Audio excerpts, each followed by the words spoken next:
नमस्कार साथियों, आज अपन स्टैटिक जीके की ओर चलते हैं। अपना मैथ्स का तो पोर्शन चल ही रहा है, उसके साथ में स्टैटिक जीके स्टार्ट कर रहे हैं, जो आने वाले कंपटीशन एग्जाम प्रतियोगी परीक्षाओं के लिए महत्वपूर्ण हैं और ये अपना एक महत्वपूर्ण रोल अदा करता है। इसलिए हमने विचार विमर्श किया कि अपन एक अच्छा कंटेंट तैयार करके सभी साथियों को स्टैटिक जीके का दिया जाए। तब आज अपन स्टैटिक जीके का नया टॉपिक है भारत के प्रमुख युद्ध। भारत के प्रमुख युद्ध, भारत में हुए हैं युद्ध, जिसमें से कुछ प्रमुख युद्ध हैं, उन युद्धों की चर्चा करते हैं। पहला युद्ध है कलिंग का युद्ध। कलिंग का युद्ध, कलिंग का युद्ध, यह युद्ध 261 ईसा पूर्व हुआ था। 261 ईसा पूर्व। अब एक होता है ईस्वी पूर्व, मतलब यह जीरो, इससे 261 साल पहले, साल या वर्ष पहले, और अपन चल रहे हैं आज 2021 में। ये जीरो के बाद में आया 2021। ये जीरो से भी 261 वर्ष पूर्व ये युद्ध हुआ था। किसका? कलिंग का। ये युद्ध किन किन के बीच में हुआ? ये युद्ध सम्राट अशोक मौर्य वर्सेज कलिंग देश, एक देश था कलिंग देश, इनके बीच में हुए। इन युद्ध में सम्राट अशोक विजयी हुआ। युद्ध में क्या हुआ? सम्राट अशोक विजयी हुआ। यह युद्ध अशोक के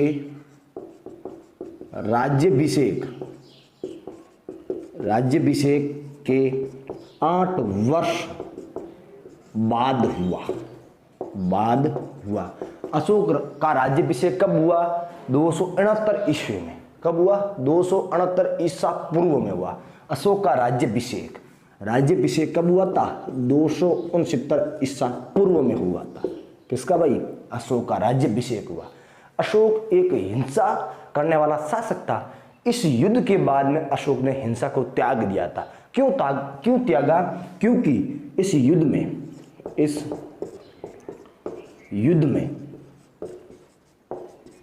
अशोक के 1,00,000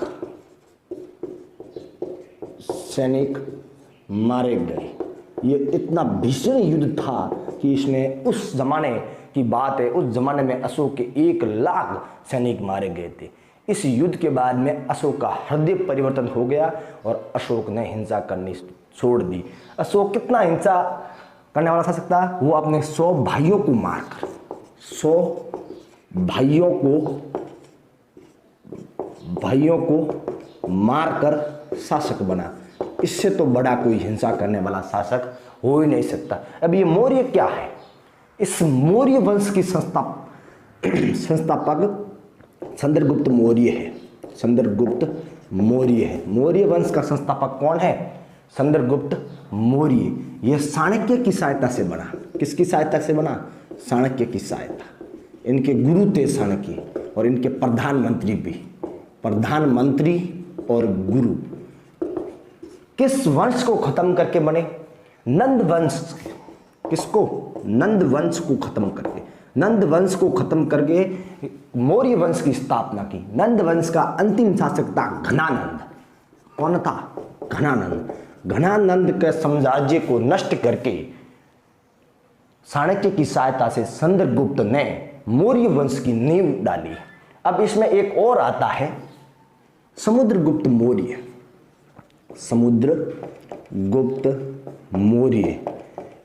इसे अपन भारत का नेपोलियन कहते हैं। क्या कहते हैं भाई? भारत का नेपोलियन। इसे भारत का नेपोलियन कहा जाता है। अब देखो, इतनी बात तो हो गई है। समुद्रगुप्त मौर्य को भारत का नेपोलियन, नंद वंश का अंतिम शासक घनानंद को पराजित करके चाणक्य की सहायता से चंद्रगुप्त मौर्य ने मौर्य वंश की नींव डाली। मौर्य वंश, चंद्रगुप्त मौर्य का बेटा तो हुआ बिंदुसार। कौन हुआ? बिंदुसार, और बिंदुसार का बेटा हुआ था अशोक। ये इनका क्रम है। चंद्रगुप्त मौर्य, मौर्य का पुत्र बिंदुसार मौर्य, बिंदुसार मौर्य का पुत्र अशोक मौर्य, ये इनकी क्रम रहा था। अब देखो, भारत का पहला सर्जन का डॉक्टर, मतलब बच्चे की डिलीवरी हुई थी तो उस समय सिर फाड़ से डिलीवरी करने वाला पहला डॉक्टर भारत का चाणक्य ही था।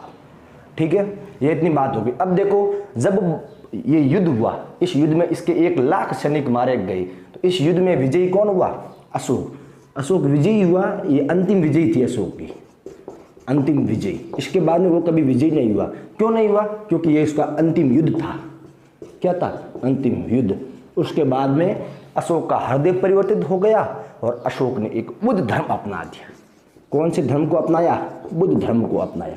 कब अपनाया? इस युद्ध के बाद अपनाया। इस युद्ध के बाद में अशोक ने बुद्ध धर्म अपनाया और बुद्ध धर्म अपनाकर अपने पुत्र और पुत्री, पुत्र और एक है पुत्री। पुत्र कौन था? महेंद्र।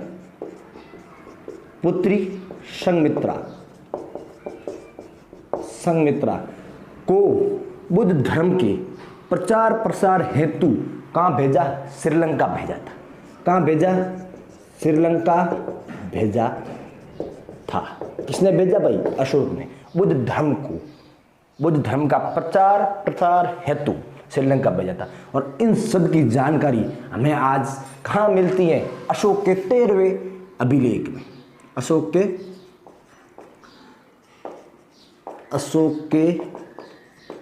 13वें अभिलेख में मिलती हैं। अभिलेख में मिलती है। ये हो गया था कलिंग का युद्ध। ये किसका युद्ध हो गया है? कलिंग का युद्ध। इसके बाद में देखो, एक वो शासक जो अपने 100 भाइयों को मारकर राजा बना और बाद इस युद्ध के बाद में उसने युद्ध करना ही छोड़ दिया। उसने युद्ध करना ही छोड़ दिया। उसके इस युद्ध के बाद में उसने किसी पशु पक्षी को भी नहीं मारा।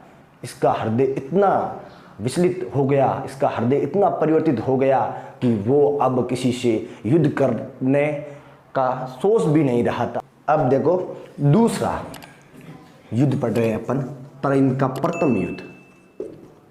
तराइन का प्रथम युद्ध। तराइन का प्रथम युद्ध। यह युद्ध सन 1191 ईस्वी में हुआ था। कब हुआ था? 1191 ईस्वी में। तराइन पड़ता है भारत के हरियाणा राज्य में। कहाँ पड़ता है? भारत के हरियाणा राज्य, वर्तमान में हरियाणा में है तराइन। तराइन का प्रथम युद्ध। तराइन का प्रथम युद्ध किसके बीच में हुआ था? पृथ्वीराज चौहान। पृथ्वीराज चौहान वर्सेज मोहम्मद घोरी। मोहम्मद गोरी। पृथ्वीराज चौहान वर्सेज मोहम्मद गोरी। इस युद्ध में पृथ्वीराज चौहान जीत गया, विजयी रहा। इस युद्ध में कौन रहा? पृथ्वीराज चौहान विजयी हुआ और मोहम्मद गोरी हार गया था। मोहम्मद गोरी अफगान का शासक था। कहाँ का शासक था? अफगान का शासक।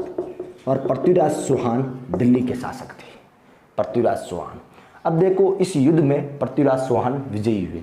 तो पृथ्वीराज चौहान विजयी होने के बाद में उन्होंने मोहम्मद गोरी को छोड़ दिया और वो वापस अफगान चला गया। और वो 1 साल तक, पूरी साल तक उसने वापस पुनः युद्ध की तैयारी की। और पृथ्वीराज चौहान ने ये मान लिया कि अभी वो वापस आएंगे नहीं, क्योंकि हमारे भारत के जितने भी हिंदू शासक हुए वो सब विश्वास बहुत करते थे। इसी विश्वास के कारण मोहम्मद घोरी ने तराइन का द्वितीय युद्ध, वहीं एक और युद्ध किया थोड़े ही समय के अंतराल में। तराइन का द्वितीय युद्ध।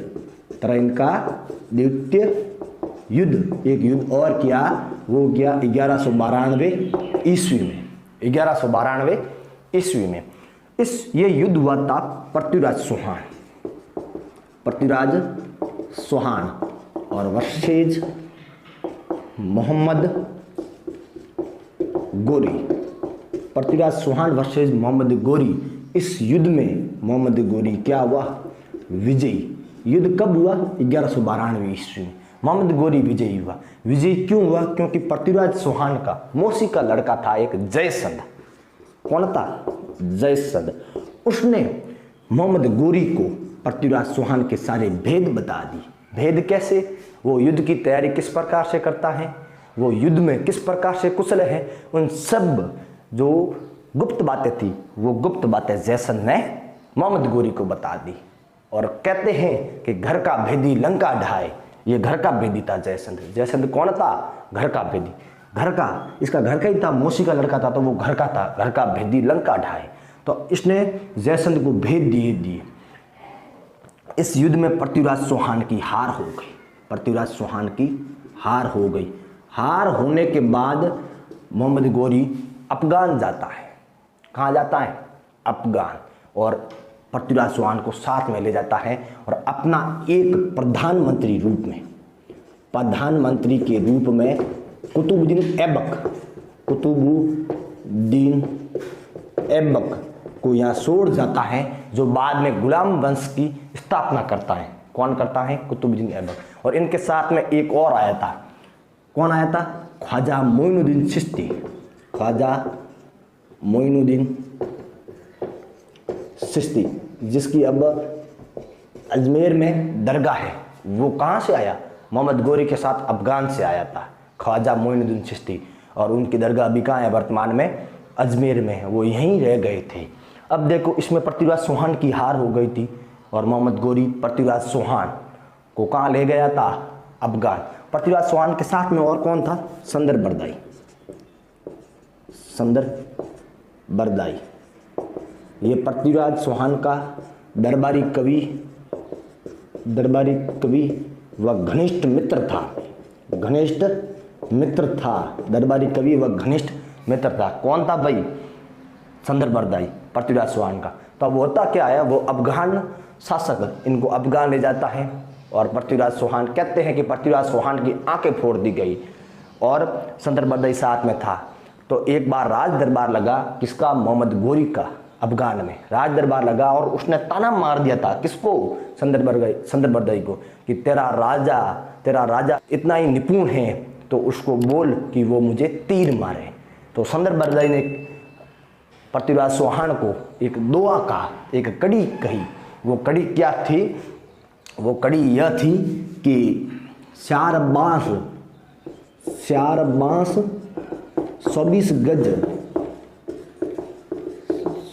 गज अंगुल अष्ट प्रमाण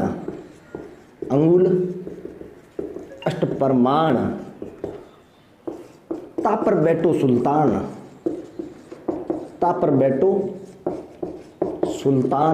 मत छूके चौहान। किसने बोला था ये? इसके दरबारी कवि और परम मित्र संदर बरदाई ने।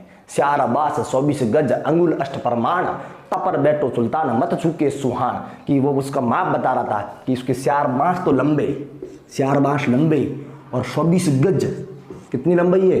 उसके बाद में 24 गज और अंगुल अष्ट, 8 अंगुलियां। कितनी अंगुलियां है? 8। उसके ऊपर इतना ऊपर बैठा है। कौन बैठा है? मोहम्मद गोरी। इसके इतना ऊपर बैठा है मोहम्मद गोरी। ता ऊपर बैठो सुल्तान मत छूके सुहान। अब सुहान, पृथ्वीराज चौहान, तुम सूख मत, तुम उसको मार दे। और कहते हैं कि पृथ्वीराज चौहान ने तीर उठाया और सीधा इतनी ऊंचाई से, उसके आंखों पर पट्टी बंधी हुई थी, इतनी ऊंचाई पर बैठे सुल्तान को तीर ठोक दिया, जिससे उस सुल्तान की मोहम्मद गोरी की मृत्यु हो गई। और मोहम्मद गोरी की कहानी यहीं खत्म हो गई। और बाद में कहते हैं कि पृथ्वीराज चौहान को वहाँ मार दिया गया था। ये बात होती है पृथ्वीराज चौहान की। तो ये कड़ी आज भी प्रसिद्ध है। 4 बांस 24 गज अंगुल अष्ट प्रमाण तापर बैठो सुल्तान मत छूके सुहान। देखो, तराइन का सेकंड युद्ध हमने पढ़ लिया था। तराइन का द्वितीय युद्ध पढ़ लिया था, जो कब हुआ था? 1192 ईस्वी में। क्या है कि जयचंद ने मोहम्मद गोरी की सहायता की थी। किसकी सहायता की थी? मोहम्मद गोरी की। जयचंद ने मोहम्मद गोरी की सहायता की थी। और 1194 में मोहम्मद गोरी vs जयचंद के बीच में युद्ध होता है। जयचंद के बीच में कब होता है? 1194 ईस्वी में। इस युद्ध को कहा जाता है संदावर का युद्ध। युद्ध क्यों हुआ? क्योंकि मोहम्मद गोरी ने कहा था कि तू अपने भाई का न हो सका। भाई कौन? पृथ्वीराज चौहान जयचंद का मौसी का लड़का था। तो जयचंद ने इसके भेद मोहम्मद गोरी को दे दिए। तो 1194 में मोहम्मद गोरी ने जयचंद को हरा दिया, जयचंद को हरा दिया। इस युद्ध में विजयी कौन हुआ? विजयी रहा मोहम्मद गोरी। इस युद्ध में विजयी रहा मोहम्मद गोरी और हारा कौन? जयचंद। जयचंद कौन था? कनौज का शासक था, कनौज का शासक था जयचंद, कनौज का शासक था जयचंद। तो आज भी कहा जाता है इस भारत देश में जयचंदों की कमी नहीं। यदि जयचंद नाम आते ही अपने दिमाग में एक बात आती है कि ये तो देशद्रोही है, अपने दिमाग में देशद्रोही का सीधा भाव उत्पन्न हो जाता है जयचंद से। तो यह जयचंद ने अपने जीते जी जिंदगी पर कलंक लगा दिया। कोई तो नाम करके अमर हो जाता है, ये कलंक के नाम पर अमर हो गया जयचंद, क्योंकि इसने पहले भारत में सर्वप्रथम कहीं देशद्रोही का उल्लेख मिलता है तो लगभग जयचंद का ही नाम आता है। अब देखो मोहम्मद गोरी आ गया, मोहम्मद गोरी विजयी हो गया। फिर मोहम्मद गोरी यहाँ नहीं रहा, उसने अपना प्रधानमंत्री यहाँ छोड़ दिया। इनका प्रधानमंत्री कौन था? कुतुबुद्दीन ऐबक, कुतुबुद्दीन ऐबक था। और इनके साथ में कौन आया था? ख्वाजा मोइनुद्दीन चिश्ती। कुतुबुद्दीन ऐबक था, उसने गुलाम वंश की नींव रखी। किस वंश की नींव रखी? गुलाम वंश। किसने रखी? कुतुबुद्दीन ऐबक। ये मैं आपको प्राचीन भारत हिस्ट्री बता रहा हूँ, प्राचीन भारत इतिहास के बारे में बता रहा हूँ। कुछ वंश थे गुलाम वंश, गुलाम वंश। उसके बाद जैसे कि आप देख लो, गुल खिले तुम, गुल खिले तुम शायद लोगे, तुम शायद लोगे। ये भारत में आए गए अफगान शासक थे, उनका वंश था। गुल खिले, गुल गुलाम वंश, खिले खिलजी वंश, खिलजी वंश था। तुम तुगलक वंश, तुगलक वंश। शायद सैयद वंश, शायद का मतलब क्या होता है? सैयद वंश। लोगे लोदी वंश, लोदी वंश। गुल गुलाम वंश कुतुबुद्दीन ऐबक इसका संस्थापक था। खिलजी खिल, गुल खिले तुम शायद लोगे, गुल खिले तुम शायद लोगे। यह प्राचीन भारत में आए गए कुछ वंश हैं। गुल गुलाम वंश कुतुबुद्दीन ऐबक, खिले खिलजी वंश जिसका संस्थापक था जलालुद्दीन, जलालुद्दीन खिलजी, इसका संस्थापक था जलालुद्दीन खिलजी। तुगलक, इसका संस्थापक था तुगलक, गयासुद्दीन तुगलक, गयासुद्दीन तुगलक इसका संस्थापक था। और सैयद वंश इसका संस्थापक था खिज्र खां, खिज्र खां। और लोदी वंश इसका संस्थापक था बहलोल लोदी। लोदी में 3 शासक हुए, इसका संस्थापक था बहलोल लोदी। 3 ही शासक हुए, बहलोल लोदी, और एक था सिकंदर लोदी, और एक आगे था इब्राहिम लोदी। ये लोदी वंश के 3 शासक हुए। बहलोल लोदी वंश का संस्थापक। सिकंदर लोदी 1504 में आगरा को बसाया था। आगरा कब बसाया था? 1504 में। किसने बसाया? सिकंदर लोदी। इब्राहिम लोदी 1526 में युद्ध हुआ था। इब्राहिम लोदी का 1526 में युद्ध हुआ था। किससे? इब्राहिम vs बाबर। ये पढ़ेंगे अपन कल। 1526 में हुआ था। और इस युद्ध में पहली बार भारत में तोपों का प्रयोग किसमें हुआ? इस युद्ध में। तुगलक पद्धति जो भी है वो अपन कल पढ़ेंगे इसके बारे में, अगले नेक्स्ट टॉपिक में, इब्राहिम लोदी और बाबर के बारे में। इनके 4 युद्ध हुए बाबर के लगातार। पान का सकगा, सबसे पहले हुआ पानीपत का, बाद में खानवा का, बाद में संदेरी का, और बाद में गागरा का। 1526, 1527, 1528 और 1529 और 1530 में बाबर की मृत्यु हो गई थी।